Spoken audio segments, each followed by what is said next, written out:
Voici la première erreur que tu ne dois jamais commettre. Donc, quand vous êtes face à un prophète, de croire que le prophète sait tout, qu'il connaît tout, qu'il voit tout. Même qu'un prophète dit, pour paraître supérieur, je vois tout. J'ai ta fille devant moi. Je vois tout ce qui te concerne. C'est un excès de zèle et des fois c'est une manière de parler. Si tu comprends ça, tu ne seras pas... si tu es prophète, tu ne seras pas orgueilleux. Tous ceux qui prophétisent vous diront, il nous est arrivé de voir des choses. Il ne faut pas bien les interpréter parce qu'on ne sait pas tout. Écoutez-moi très bien, Église Port des Cieux ou Église établie dans la francophonie. Dieu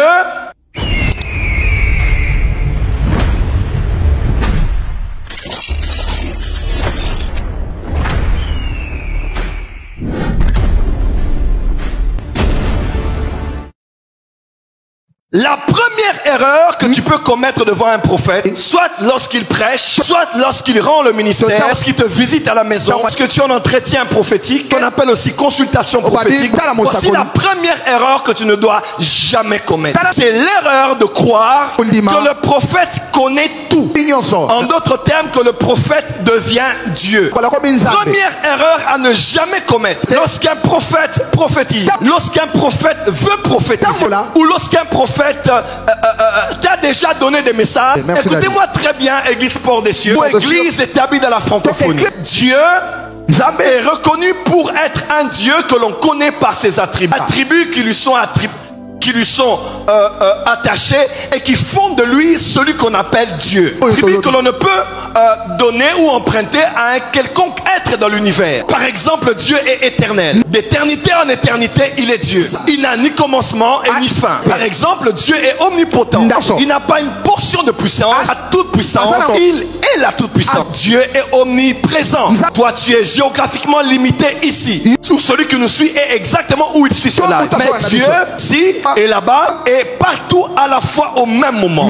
Mais Dieu est aussi omniscient, c'est-à-dire Dieu connaît tout, Dieu sait tout. Omniscient est uniquement attaché à Dieu. Et Dieu, le Dieu omniscient, a décidé par le Saint-Esprit de déverser parmi les chrétiens en Jésus-Christ ce qu'on appelle les dons spirituels. Et certains dons spirituels, parmi les 9, glorifient Dieu à la fin de toutes choses dans le Dieu omniscient. Par exemple, le don de parole de connaissance. Lorsqu'on te dit ton nom, ton adresse, ton numéro de téléphone, tu réalises que Dieu sait tout. Même si tu dis qu'il sait tout, la bouche du prophète est trop petite et son ministère est trop limité pour te dire tout ce qui te concerne. Pourquoi? Parce que le prophète a une portion, a un fragment, a une partie de la connaissance qui est manifestée par les dons prophétiques qu'il exerce. Il peut aller au passé, au présent et au futur. Mais il y a des choses que le prophète ne verra pas parce qu'il n'est pas Dieu, c'est-à-dire il n'est pas omniscient. Numéro 2, parce que la Bible déclare dans 1 Corinthiens 13 verset 9, car nous connaissons en partie et nous prophétisons en partie. Pourquoi le prophète ne connaît pas tout? Parce que 1, il n'est pas Dieu, et 2, il connaît en partie et il prophétise en partie. Quelle que soit l'onction du prophète, il peut voir les détails, il peut même aller dans les plus microscopiques des détails de ta vie. Mais il y aura quelque part où il va bloquer. Il y a quelque part où il n'entrera pas. Combien de prophètes ont dit des choses qui se sont réalisées, ayant même la réputation d'être un homme dont la parole ne tombe jamais à terre. Mais il est arrivé à ces prophètes-là avoir aussi des cas où ils ont dit, je n'ai pas compris. Avait dit de la part de Dieu, je ne sais pas compris. Pourquoi? Parce que Dieu fera tout. Peu importe l'onction sur le prophète, peu importe l'autorité du prophète, peu importe la voyance du prophète, il fera toujours tout. Que ceux qui sont bénéficiaires de son ministère ne donnent jamais la gloire à un homme, donne la gloire au seul Dieu omniscient qui s'appelle Jésus.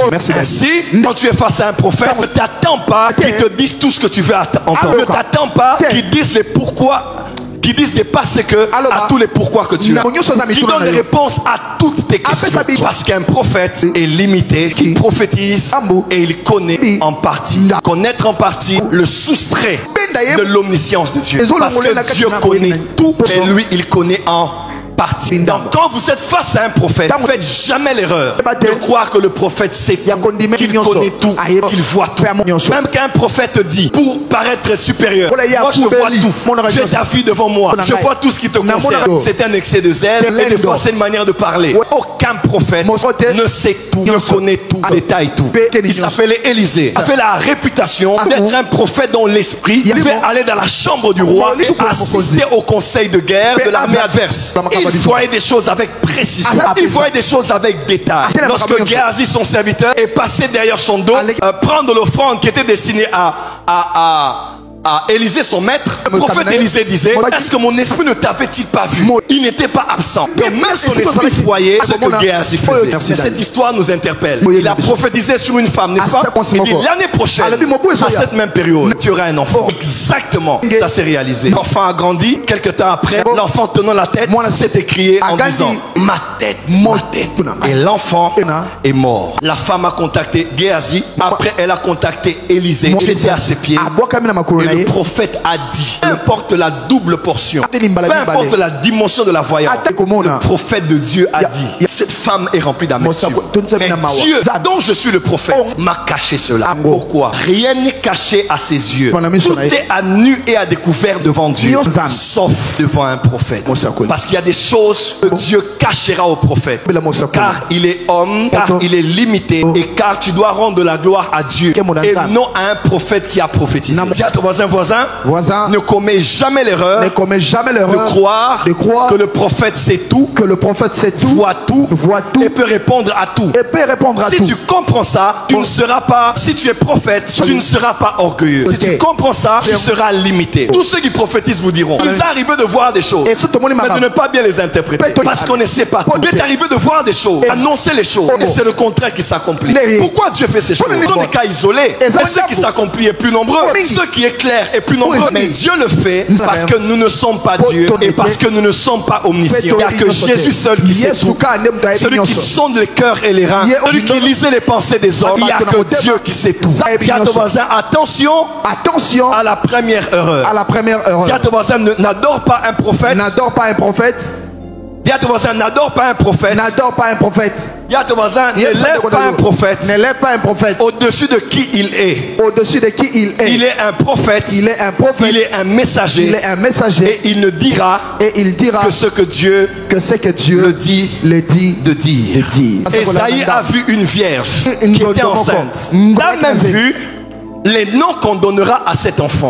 Elle n'a pas vu là où l'enfant était né. C'est le prophète Michée qui a vu exactement là où l'enfant devait naître, à Bethléem. Pendant ce temps-là, le psalmiste était en train de révéler comment il allait mourir et qu'est-ce qui allait se passer. Il allait être trahi par celui avec qui il mettra la main dans le plat. Tous ont prophétisé pour la même personne, mais tous n'ont pas vu les mêmes choses. Que nous prophétisons en partie et nous connaissons en partie. Dis à ton voisin, sois limité quand tu vas chez un prophète. Lorsque tu vas chez un prophète, de peur d'être déçu. Eh, prophète, qu'est-ce que Dieu dit alors pour ma soeur? Qu'est-ce que Dieu dit alors pour mon frère? Pourquoi Dieu le fait? Pour que tu saches qu'il y a des choses que Dieu ne te dira aussi pas. Tu n'as pas besoin de les connaître. Alléluia. Amen. Élisa a dit: Dieu m'avait caché cela. Dis à ton voisin: il y a des choses que Dieu cachera, même au plus puissant des prophètes.